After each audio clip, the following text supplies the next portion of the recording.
Okay, so we'll talk about structuring your responses.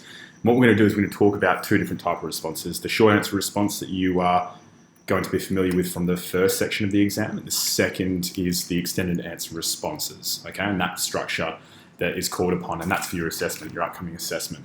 All right, MECFIG, by the way. How you doing? I've got treats. Right, so let's start with the short answer response. Now, short answer response is in reference to an unseen text, but what we'll do is we'll talk about a text that we know, and that is like, where we'll talk about resistible rise of Arturo Ui. So the question is director. Now, you may get a director, you might get a designer, so it might dictate the designer. It might say as a sound designer, costume designer, lighting designer in your final exams, but I'll make you aware of all the design roles as it comes. Oh, is that enough?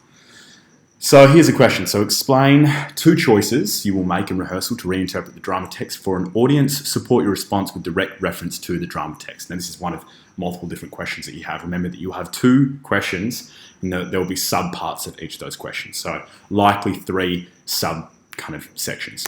This is how I want you to structure your responses. Okay, short answer responses should be diagrammatically structured.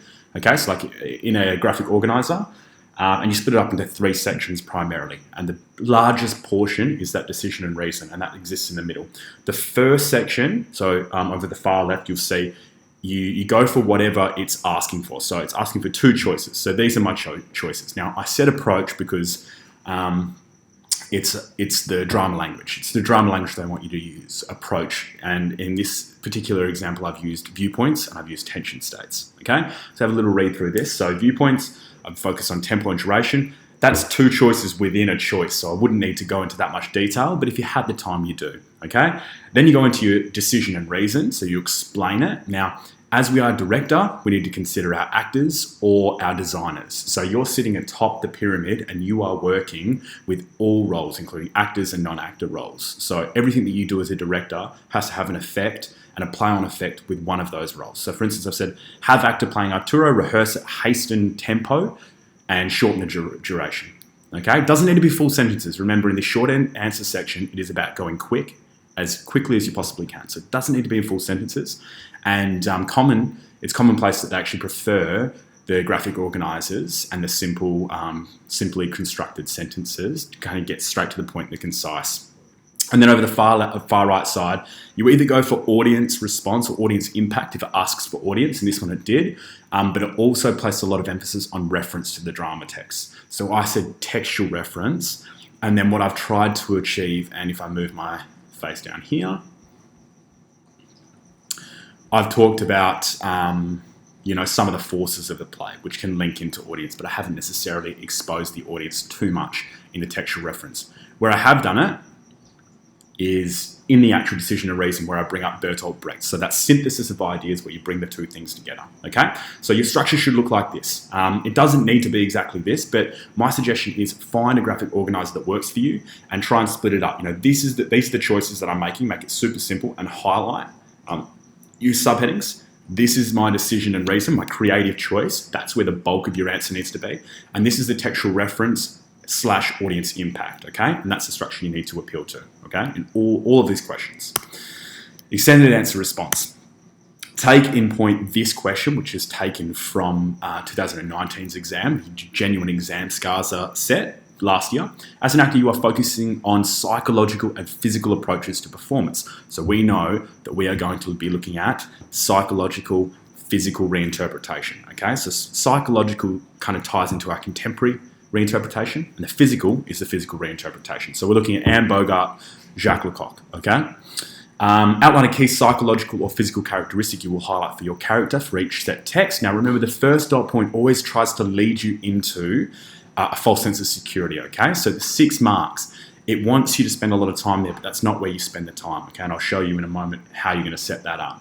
The second dot point is explain how you will use a psychological approach to interpret your character for each set text. This is where the bulk of it is, alongside the third dot point, which is discuss how you will use a physical approach in rehearsal to refine your character in a key scene or section of each set text.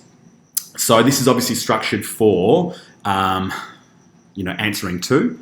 Okay, so, and that's exactly what you need to be able to do, is you need to reference your two texts, your world text and your Australian text. Okay, so The Resistible Rise of Arturo Ui by Bertolt Brecht, and then we have When the Rain Stops Falling by Andrew Bovell. And you need to do that simultaneously and succinctly, okay? And this is how I want you to structure it, and this is how it should look, okay? So this is what you are going to basically re-envision when you guys answer Section 2 responses, extended answer responses. Actor, designer, director, dramaturge, whatever it is, this is the format.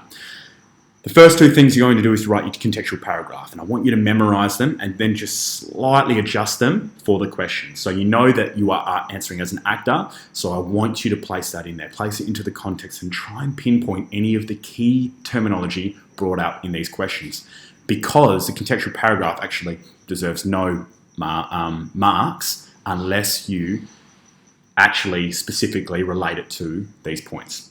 So the contextual paragraphs, and the first dot point on one single page, okay? On one single page, you have all of those elements. The next part of this is, and you can see the grade distribution there, 3 marks and 3 marks. And then the next part is the second dot point, which should be its own page, okay? So its own page for both of those. It might actually go over a page. So if you find yourself going further, then that's okay, but try and keep it to one page. Again, you have 60 minutes to cover a lot. And in that time, these are kind of your hints. These are your go-tos, okay? So this is what I want you to consider. Quick contextual paragraphs, all right? And this should encompass the themes of the play. It should encompass the forces of the play. It should have the title of the play underlined, of course, with the playwright.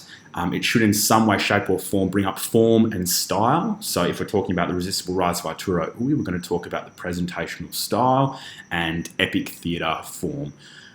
Graphically organised or dot point first aspect of question. Okay, so dot pointing is a very, very quick way to smash that first dot point out and get those 6 marks. And if you do that quite quickly and concisely and succinctly, it will build momentum and it will transpire into your second and third dot point. And then you can come back to it if you feel like you haven't really done enough on it and bulk it out. And time management, okay? So you have an hour, and when you consider the grade distribution, it really should be that you're spending, 25 minutes on the second and the third dot point and 10 minutes on that first dot point. That's how I would approach that. Use diagrams for second and third aspect of question, absolutely. Now remember that diagrammatic responses are in your syllabus. It won't mention it, but it is in your syllabus for Unit 3 and 4, Unit 1 and 2 as well. So use them, okay, because that's the expectation. Highlight each text in a different colour, so you can see that I've gone for blue for The Resistible Rise of Arturo Ui and yellow for When the Rain Stops Falling.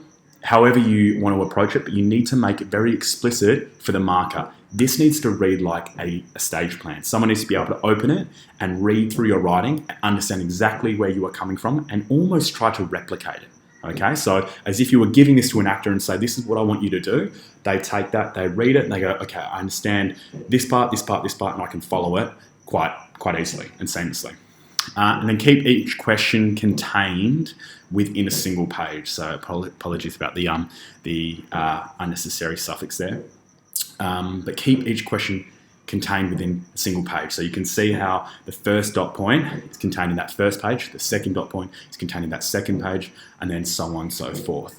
Sometimes it bleeds over, especially if you're doing a diagrammatic response, okay? So you might have 2 pages for the second and the third dot point because you might take up a large amount of space on your pages for a diagram, a dramatic tension graph, or a topographic map, or even a set design if you are approaching set design, sound design if you're approaching that, whatever it is, okay? So nice and simple, they're your response structures, and if you need further assistance, please let me know. Otherwise, keep it simple, and it's all about time management. The quicker you can get each of these done, and the more that you refine and rehearse them, the better you'll be at it, okay?